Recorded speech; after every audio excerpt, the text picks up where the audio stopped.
Welcome to the HR Chat Show, one of the world's most downloaded and shared podcasts designed for HR pros, talent execs, tech enthusiasts, and business leaders. For hundreds more episodes and what's new in the world of work, subscribe to the show, follow us on social media, and visit hrgazette.com. Welcome to another episode of the HR Chat Show. I'm your host today, Bill Banham, and in this episode, we're going to talk about developing strategic people capabilities in times of business transformation. My guest this time is Mary Glowacka, Learning and Leadership Development Lead over at Rolls-Royce.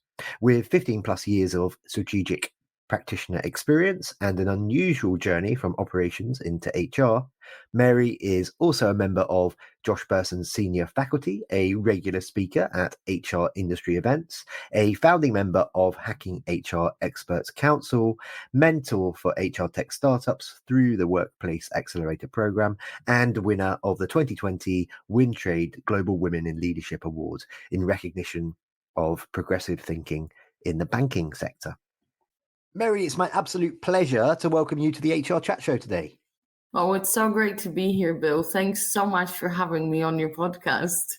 So, Mary, beyond my reintroduction, why don't you start by taking a minute or two and telling our listeners all about yourself? From a professional perspective, I like to describe myself as a strategic practitioner. So I spent the best part of the last 15 years operating predominantly in the corporate world, but also in some startups, driving transformation efforts in organizations that go through big business transformation plans. And I come in from people enablement perspective in times of those big and broad and deep business transformations. So with that, at the moment, I took on a new, very, very exciting role 6 months ago at Rolls-Royce, the civil aerospace and defense organization, 117 years of phenomenal legacy. And I have been invited to join the strategic team here in London in support of the Winning Together business transformation plan for the next 5 years. And I essentially head up efforts to develop strategic people capabilities in line with the 5-year transformation plan. On a personal note, I am native Polish.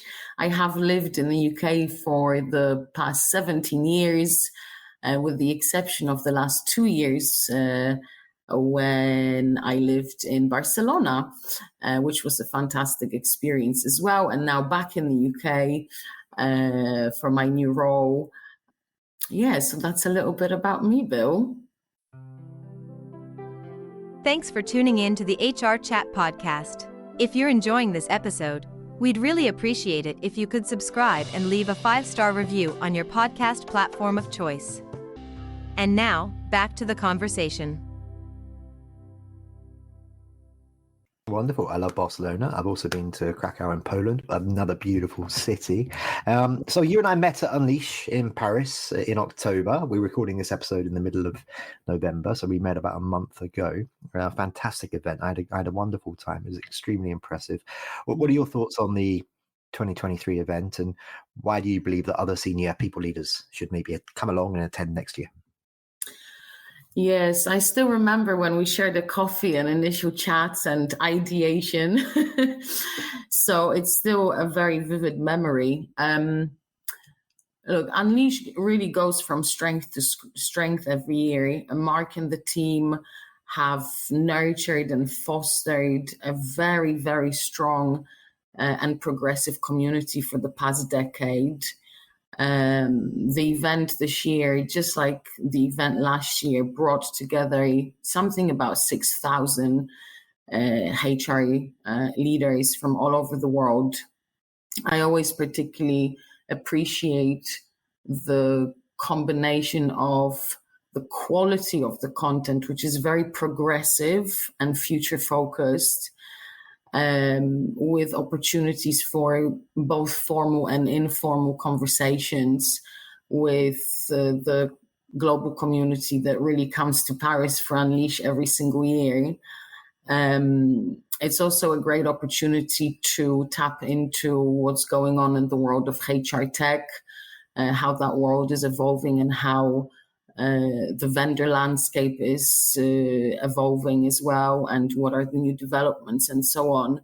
So for me, it's just a really great combination of progressively focused content, people from all over the world who are very committed to pushing the envelope all the time, and an opportunity for phenomenal conversations, learnings, and different sessions that you can join. So I think there's just a bit of everything for everybody, but particularly people who are really, really dedicated to, to progressing our domain, essentially, Bill,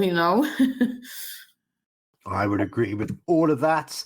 Now then, I was on your LinkedIn profile ahead of our interview as part of my homework, and I noticed that you're also a founding member of the Hacking HR Experts Council. We've had Enrique Rubio on the HRchat show before. Hello, Enrique, if you're listening, how are you getting on? He and I caught up, I don't know, just a few weeks ago. He's a lovely guy. What do you respect about Enrique and specifically the Hacking HR group? Because, I mean, that's another globally recognized series of events and other types of content, which I love, and obviously you're heavily involved with too. Yes, well, I would be very humbled if Enrique listens to our episode, Bill. So I must lead in with telling you that I am a little bit biased because Enrique and I share love for dinosaurs, and that's really how we started connecting a little bit in the first place a few years ago.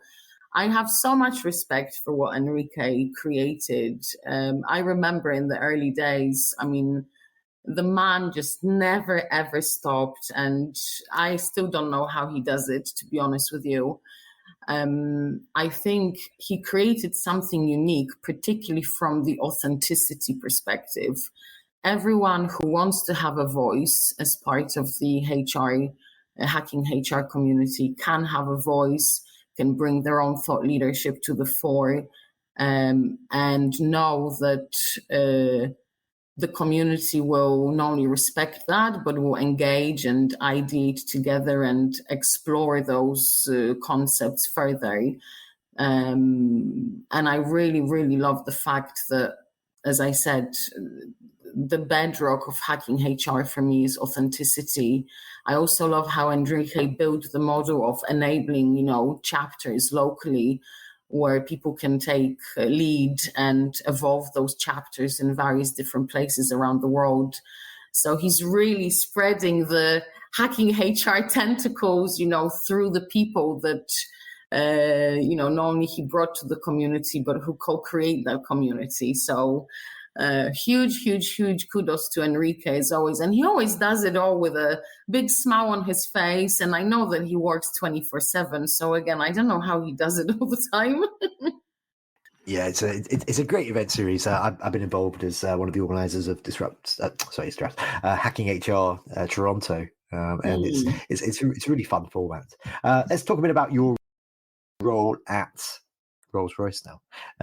What do you love, and what are some of those unique challenges? Sure. I mean, where do I start? There's so much to unwrap here.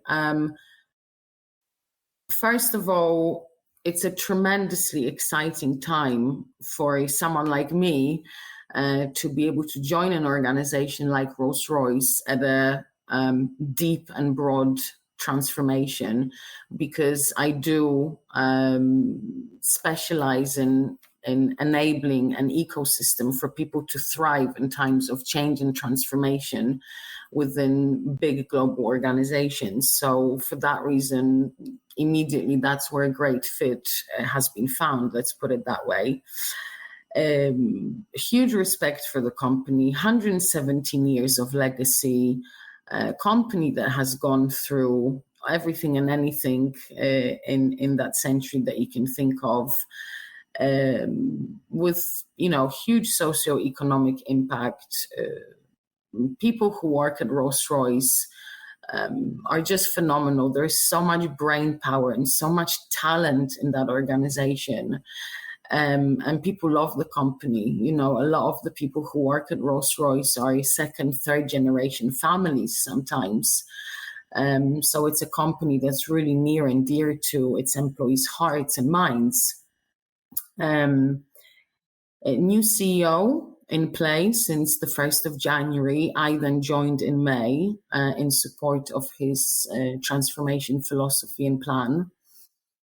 We are essentially, this year was all about strategic reviews and designing what the future may look like or needs to look like. Some implementation has already started, but as I said, we've got pretty much a 5-year plan.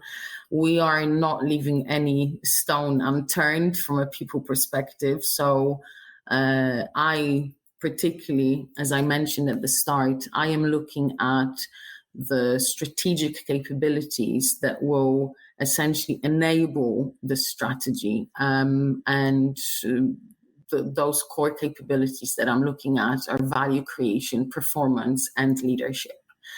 From a global perspective, across the whole organization of about 45 to 50,000 people at the moment.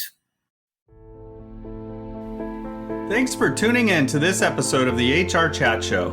IEA training provides professional development to a changing workforce with changing needs, and we're proud to support this episode of the HR Chat podcast. IEA offers lots of courses, webinars, and on-demand training to meet our students where they are and help them reach their goals. We're proud of our contribution to better risk analysis and high operating standards in the industry. Learn more at ieatraining.org. And now, back to the conversation. There is a lot more there, Bill. So as part of building these capabilities, we are looking, I am looking at it from a systemic point of view. So not just from a learning and development perspective, but also looking at adjacent tools and applications that people may use, ways of working as well. We're looking also at obviously cultural shifts and how people operate and how we need to help people evolve ways of working. So essentially, I am looking, as I said, from a holistic capability point of view, people, processes, learning and development, tools and technologies. Part of it as well is I'm looking at ways in which we can supercharge how people share knowledge in the flow of work through generative AI as well. So just starting some of that work with our engineering population, looking at opportunities to tap into any existing opportunities. Our engineering teams have created some incredible tools and applications already. So I am looking at it from the perspective of how we can supercharge what they have already done and how we can continue building on their successes. Tiger Hall is a social learning platform that offers professional learners a personalized and engaging experience. And we're proud to support this episode of the HR Chat podcast. Think of Tiger Hall as the social media of learning, where you get bite-sized, real-world, actionable insights from leaders and subject matter experts in your organization, industry trailblazers, and top executives from Fortune 500 companies. Dive into Tiger Hall for an innovative experience in micro-learning, scaling tribal knowledge, sales enablement, leadership development, peer-to-peer learning through engaging social cohorts, and more. Visit tigerhall.com to learn more and start your 30-day trial today. Very good, very good. Thank you very much. Just a couple more questions for you. And I'm going to challenge you to answer in 2 minutes or less. What, Bill, for the next one? Can you maybe tell us a bit more about why you think systems thinking, Mary, is so imperative for HR leaders? I love the challenge, Bill. So simple answer is because it's all connected. I like to think about the world of work that we operate in, people like you and me, is building a house. No matter what you do, if one component doesn't quite fit in with the other, that doesn't mean that the whole house will collapse, but that may mean that you're not going to have either the best experience or you're going to have to fix that house all the time, which will slow you down on some other things potentially. So systems thinking, it's all connected. There we go. There we go. It's all connected. Boom. And just finally for today, Mary, how can our listeners connect with and learn more about you? Whether that's LinkedIn, maybe you want to share your email address, maybe all over the other socials. Tell us more. So I am on LinkedIn and would love to connect with anybody who's willing to. So please look me up, Mary Glowacka, and I think it won't be a problem. You can also find me on the Josh Bersin website. I am part of the senior faculty for the Josh Bersin company. As part of that, I do a lot of research with organizations around the world around, key challenges in the world of work that all of us tackle in different companies. And we share learnings and case studies and things like that. We publish white papers regularly. So again, check me out on LinkedIn, check me out on joshbersin.com, and hopefully in the future we'll also have the opportunity to meet at different conferences and events that I attend regularly. And a shameless plug, I'd add, check out episode 600 with Josh Bersin and Dave Ulrich. It's a really cool episode. And then there's another episode with Josh about 10 episodes later. So take a listen to that one too. Mary, it's been an absolute pleasure. Thank you very much for being my guest today. Well, thank you so much, Bill. And again, congratulations to the ongoing successes on your podcast and beyond. And I look forward to seeing everybody and engaging with everybody in the future. And listeners, as always, until next time, happy working. Thanks for listening to the HR Chat Show. If you enjoyed this episode, why not subscribe and listen to some of the hundreds of episodes published by HR Gazette? And remember, for what's new in the world of work, subscribe to the show, follow us on social media, and visit hrgazette.com.